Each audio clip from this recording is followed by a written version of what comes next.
Imaginez-vous debout sur une rue animée de Paris, des touristes qui se faufilent autour de vous, une terrasse de café qui déborde sur le trottoir, un scooter de livraison qui fend la foule, sans réaliser que vous êtes en train de marcher directement sur un mur qui a autrefois délimité tout l'univers connu de cette ville. Pas un mur métaphorique, un vrai. De la pierre, du mortier, des tours tous les 60 mètres, une chaîne tendue à travers la Seine. 5 kilomètres de fortifications médiévales qui encerclaient Paris comme un poing. Et une partie de ce mur est toujours là, cachée à la vue de tous. Nous y reviendrons. Tout d'abord, suivez-moi jusqu'à la rue Clovis, sur la rive gauche, juste derrière le Panthéon. Les étudiants passent en latte. Il y a ici un lycée Henri IV, un des grands établissements anciens. Et si vous regardez son mur extérieur, il y a quelque chose qui cloche avec la pierre. Une partie est accidentée, plus sombre, les parcours ne correspondent pas. C'est parce que cette partie n'est pas un mur d'école. C'est le mur de Philippe, le véritable mur. Construit en 1190 alors que Philippe Auguste se préparait à quitter Paris pour la troisième croisade. Et voici la partie qui me surprend toujours moins. Il n'a pas été construit contre un envahisseur. Il n'y avait aucune armée aux portes.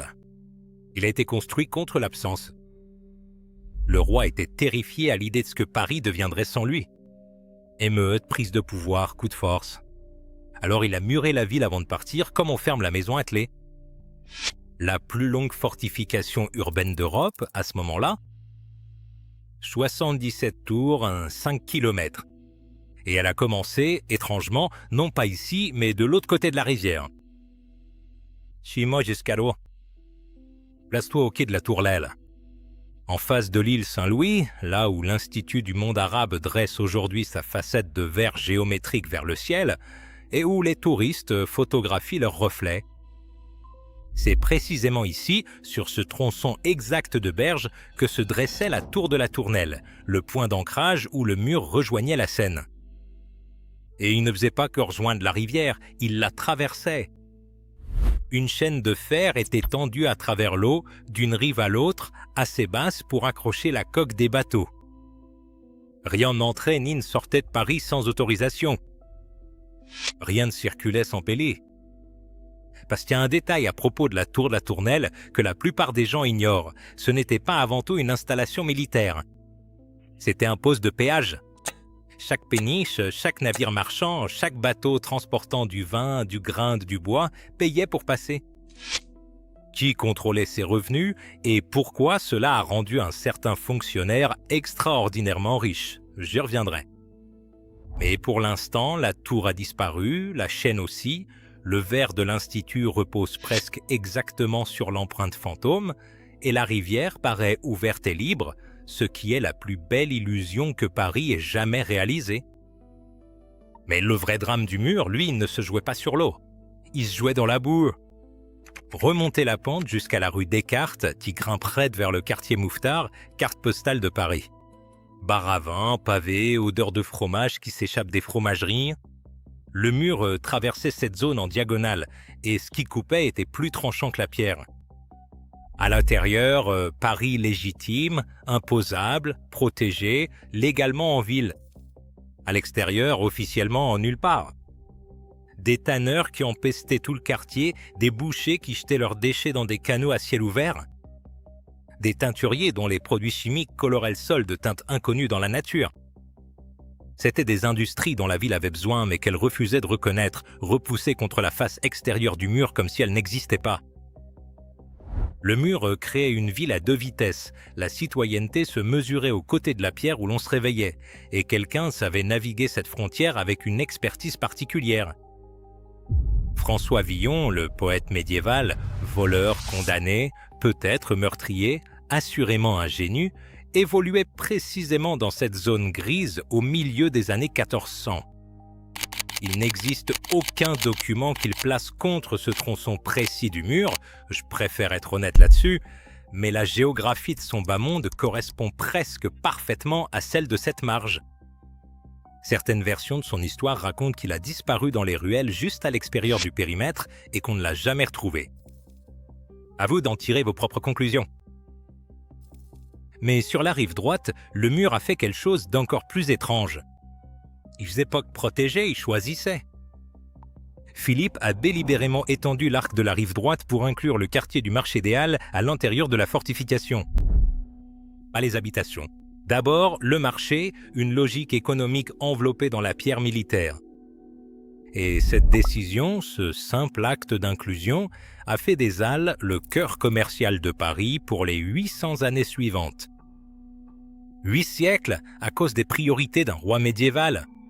Tenez-vous maintenant sur le forum. Les Halles, le complexe moderne en contrebas près du centre Pompidou, et comprenez que vous vous tenez dans un cratère où cette logique a finalement pris fin. Pourquoi les Halles ont finalement été démantelées est une histoire qui rime presque parfaitement avec celle de leur construction, mais j'y reviendrai à la fin, car la rime ne prend tout son sens qu'une fois l'arc complet révélé. À présent, marchez vers l'est, dans le Marais. Jusqu'à la rue des Francs-Bourgeois, cette rue bordée de boutiques qui est aujourd'hui le couloir le plus chic de l'un des quartiers les plus chers de Paris. Le mur passait par ici et le nom de la rue n'est pas décoratif. Francs-Bourgeois signifiait citoyens libres, plus précisément des habitants trop pauvres pour payer les taxes de la ville. Exemptés par décret royal, ils vivaient dans des logements de charité construits directement à la base même du mur. Les plus pauvres de Paris étaient littéralement intégrés dans le périmètre défensif de la ville, logés dans la pierre parce qu'il n'y avait pas d'autre endroit. Leur exemption d'impôt était inscrite dans l'architecture même. Et maintenant, parlons de l'argent de la tour de la Tournelle. Les recettes du péage de chaque bateau passant sous cette chaîne étaient collectées par le prévôt royal et une partie de cet argent transitait à travers un système qui relevait clairement du blanchissement. Même si personne ne l'appelait ainsi, cet argent servait directement à financer ces mêmes hospices le long du mur. L'infrastructure militaire générait des revenus fiscaux réorientés pour loger les pauvres exemptés d'impôts, le tout administré par des fonctionnaires qui s'enrichissaient personnellement au passage. Un circuit fermé de finances médiévales était enfermé dans un cercle de pierre. Dès les années 1300, Paris s'était déjà étendu au-delà du mur dans toutes les directions. La ville s'est simplement étendue au-delà, comme de l'eau contournant un rocher, ce qui soulève une question évidente. Pourquoi le mur a-t-il survécu encore 3 siècles et demi ? Aller au Louvre et payer l'entrée, ou trouver la partie gratuite des fondations médiévales qui reste visible au sous-sol. Le fossé, la base du donjon originel de Philippe, les pierres que le palais a fini par engloutir entièrement. Le mur de Philippe était directement relié à ce qu'est aujourd'hui le Louvre, mais la structure d'origine n'était pas un palais. C'était une tour militaire, un donjon, un point de pierre au détour de la rivière. Le palais s'est développé autour, l'a absorbé, l'a décoré, jusqu'à ce qu'il disparaisse à l'intérieur du musée le plus visité de France, ses os médiévaux reposant sous la boutique de souvenirs. Charles V a ensuite construit un second mur plus loin, une toute nouvelle enceinte, ce qui a fait du mur de Philippe un élément intérieur. Du jour au lendemain, une relique à l'intérieur de la ville qu'il avait autrefois définie. Et puis il est simplement resté mort. Ni entretenu, ni démoli, juste présent. Comme un meuble que l'on ne remarque plus, mais qui reste là, ce qui a rendu la suite presque inévitable. Avec le recul, marchez jusqu'au Grand Boulevard. Tenez-vous sur la large promenade théâtrale bordée de cafés qui va de la Madeleine à la Bastille, la colonne vertébrale symbolique du plaisir parisien moderne. En 1670, Louis XIV ordonna la démolition du mur, non pas parce qu'il avait échoué, ni parce qu'il était tombé, mais parce que, déclara-t-il, les murs étaient pour les villes qui craignaient leurs voisins, et Paris ne craignait personne. Il affichait sa confiance, et à la place de toute la ligne de fortification, il fit construire une promenade, une allée publique, les grands boulevards. Le mot boulevard vient du néerlandais et de l'allemand Bollwerk. Un bastion, un terme militaire défensif. Chaque fois que quelqu'un dit « allons nous promener sur les boulevards », il dit, sans le savoir, « allons marcher sur le mur ». La démolition fut présentée comme un triomphe, comme la ville s'ouvrant au monde.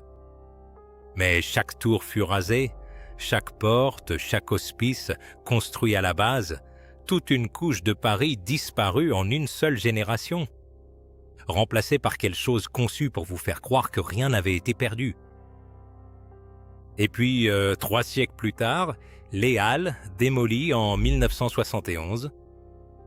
Les anciennes halles du marché, celles dont l'intégration à l'intérieur du mur de Philippe les avait rendues centrales pendant 800 ans, ont été détruites et remplacées par le Forum, le complexe souterrain, le trou dans le sol où l'on peut se tenir aujourd'hui.